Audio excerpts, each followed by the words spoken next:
So you want to match up the beginning and the end of your shoulder seam like this.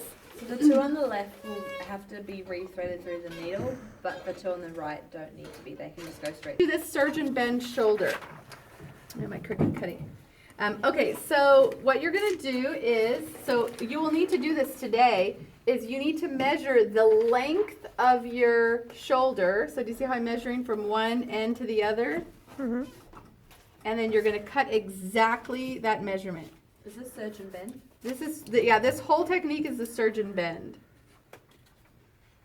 So the purpose of this is to catch the elastic. Do not cut the elastic, but as you noticed, the seam allowance is 3/8 because we are counting, and I'm purposely cut this so that you could see how I'm going to cut off the messed up edges.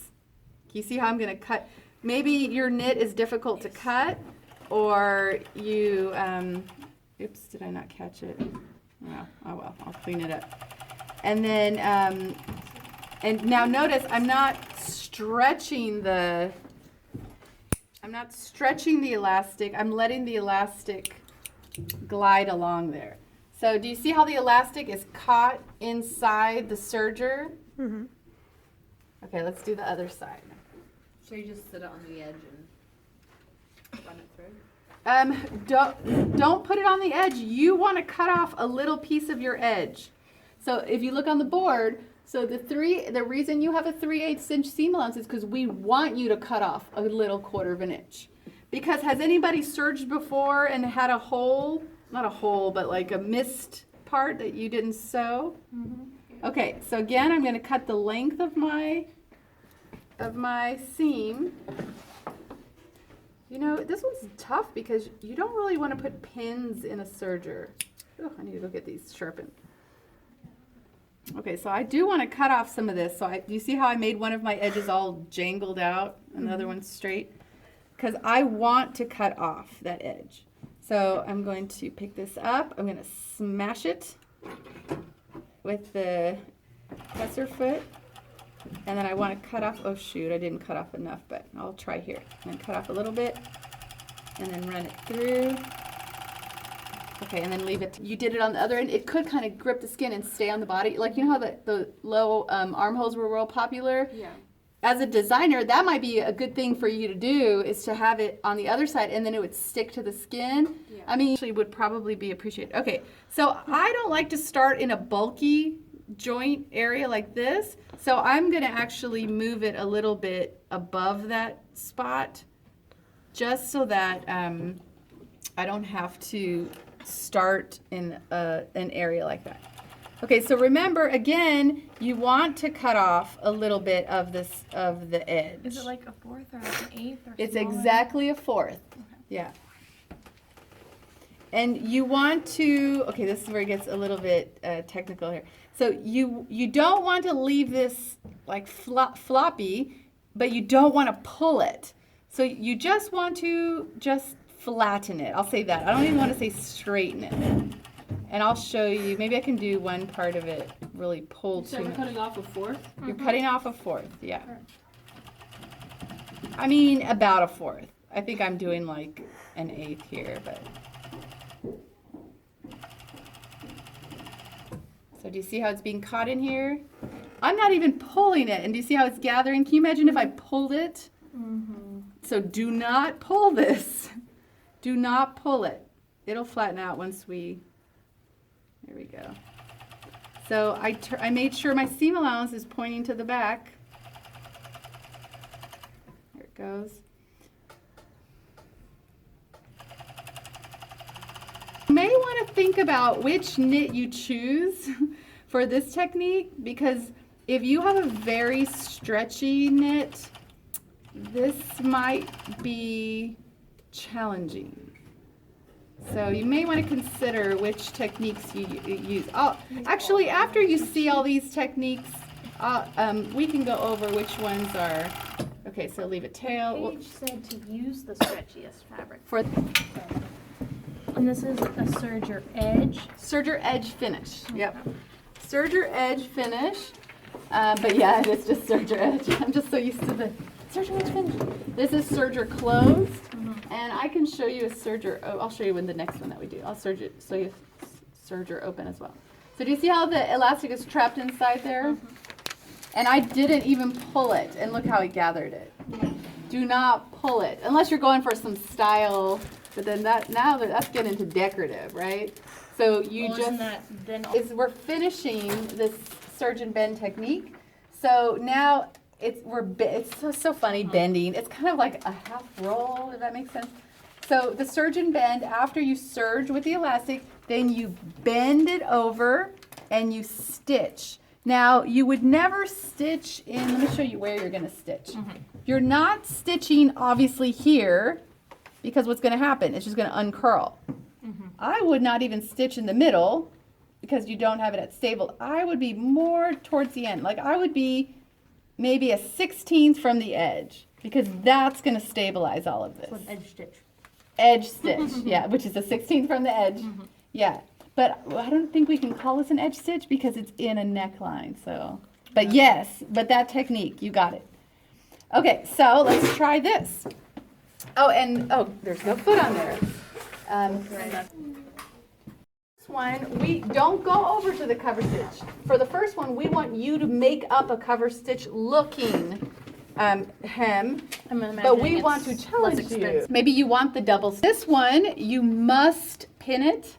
So what I'll do is I start by pinning up. Remember, our hems are 1 inch.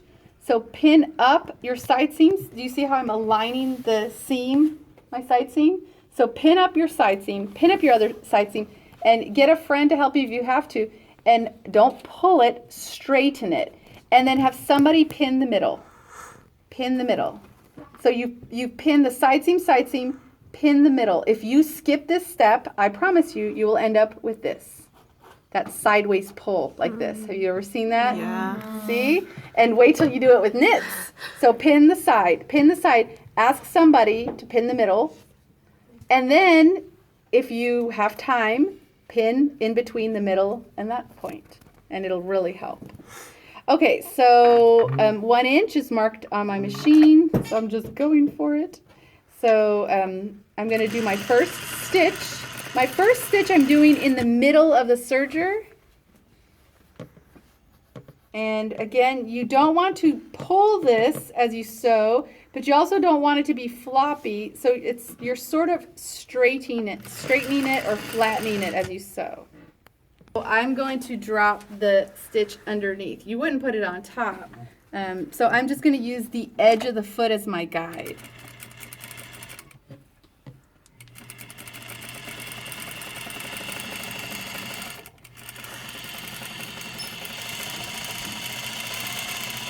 Quarter-ish apart. It is exactly a quarter. The edge of your foot should be a quarter, so it'll look like that. Beautiful. It gives it that same look, but it's stable as well. Okay, so surgeon, that's surgeon bend. All right, next one is banded. I'm closing it to show you the rest of the techniques, and I'm gonna skip the showing you the armholes because I'm worried about time. Yeah, that's fine. But Not elastic and You could do the armholes even if the side is closed, right? that's what I was getting at. You can, but maybe I should ask You can her. just do the one side seam. Well, then I can't do the hem. I think we should be hem's fine. easy. Okay. All right. So then let me show you the serger edge fit. Okay. So this is serger closed. It's literally two pieces together. Serger closed. So we don't straight stitch at all for that part, right? Nope. You've got 2 straight stitchers and 2 zigzags right here. Oh, okay. So you kind of did do it all, or the machine did it. Yeah. Okay. Now let me show you serger edge finish. So serger edge finish is literally, I mean, it's just so easy. I love it. Now remember, you're supposed to be cutting off a little bit, that little 1/4 of an inch. Do we do that on the side as well? You're supposed to be cutting off everywhere. a 1/4 of an inch everywhere. I've sewn so much with knits now. Do you see how it's not even, I can't even cut it off. I'm trying really hard to cut off a 1/4, but I'm not doing it. Okay, so this is serger edge finish. So easy. I know, I love it. That's it. That's it. That's what I'm telling you guys. You're gonna be shocked. You're gonna love like tornadoes and hail and sorry for the intercession. Oh, hey, so this width of the elastic will really help you. It's gonna do all the work. As you're sewing it. Now it is a circle, so you're gonna have to decide where you want to start. I always like to start in the seam so I can hide my stitch. And I also like to have the wrong side facing up. Then put your needle in first. I'm sewing at a 3 here. And then I'm gonna go forward 1, 2, back 1, 2. Oh my gosh, this is so slow. And you can use do you see how it's bending itself? So again, you don't want to, oh yeah, it's set on slow, that's fine. That's good for me today. I haven't even warmed up. So why do you have to have a ballpoint needle and not like a normal needle? So the ballpoint needle is literally a physical ball, or I would almost say it's a half a ball shape at the end of the nose of the needle.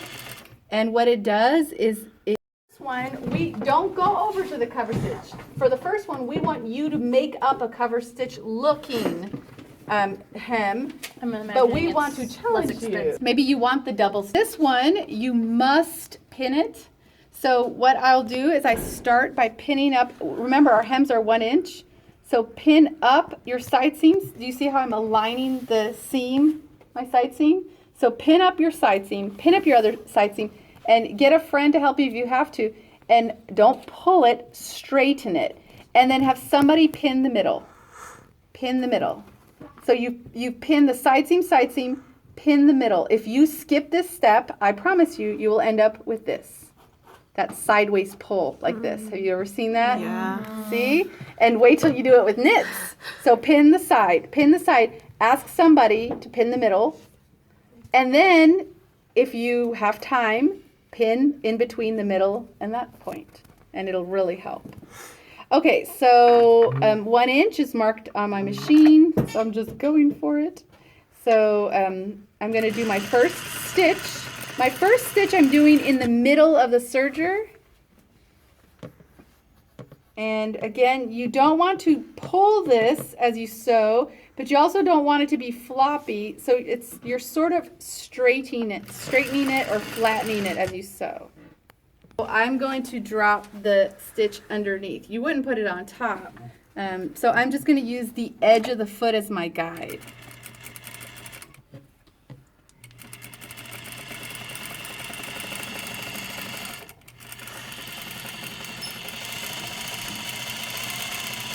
Quarter-ish apart. It is exactly a quarter. The edge of your foot should be a quarter, so it'll look like that. Beautiful. It gives it that same look, but it's stable as well. Okay, so surgeon, that's surgeon bend. All right, next one is banded.